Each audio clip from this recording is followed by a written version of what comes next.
इस लॉकडाउन के बीच में आप दूरदर्शन पर प्रसारित रामायण का आनंद तो लेते होंगे। एक एपिसोड में दिखाया गया है जब रावण माता सीता को हरण करके लंका ले गया था, तो उस समय जब भी रावण माता सीता के सामने आता था तो सीता माता एक घास का तिनका अपने सामने ले लेती थी। बचपन से ही इस कहानी के पीछे जो तर्क बताया गया है वह यह भी रखा गया है कि सीता माता घास के इस दिन को एक तलवार के रूप में इस्तेमाल किया करती थी। लेकिन आपको बता दें कि ऐसा बिल्कुल भी नहीं है। इस घास के तिनके के पीछे असली कहानी कुछ और ही है। तो दोस्तों आइए जानते हैं वह क्या है। यह कहानी तब से शुरू हुई जब पहली बार शादी के बाद नई दुल्हन के रूप में माता सीता भगवान राम के घर पहुंची थी। हमेशा से ही सनातन धर्म में ऐसी रीति रिवाज रहा है कि नई दुल्हन पहली बार जब ससुराल में खाना बनाती है तो वह खाने में सबसे पहले कुछ मीठा बनाती हुई नजर आती है। माता सीता जब पहली बार अयोध्या गई थी तो भगवान राम के घर पर माता सीता ने पहली बार खीर बनाई थी।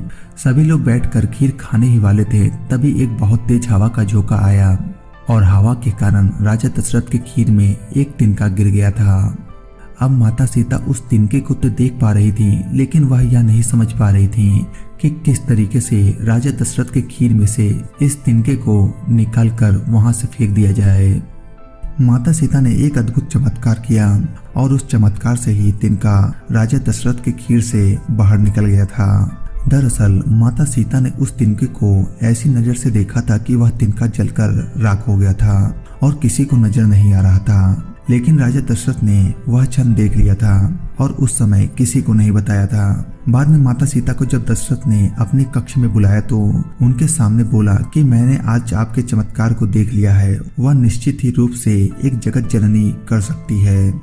आप कोई निश्चित रूप से सामान्य महिला नहीं है, लेकिन मेरा आपसे एक अनुरोध है कि आप अपने दुश्मनों को कभी भी इस नजर से ना देखें।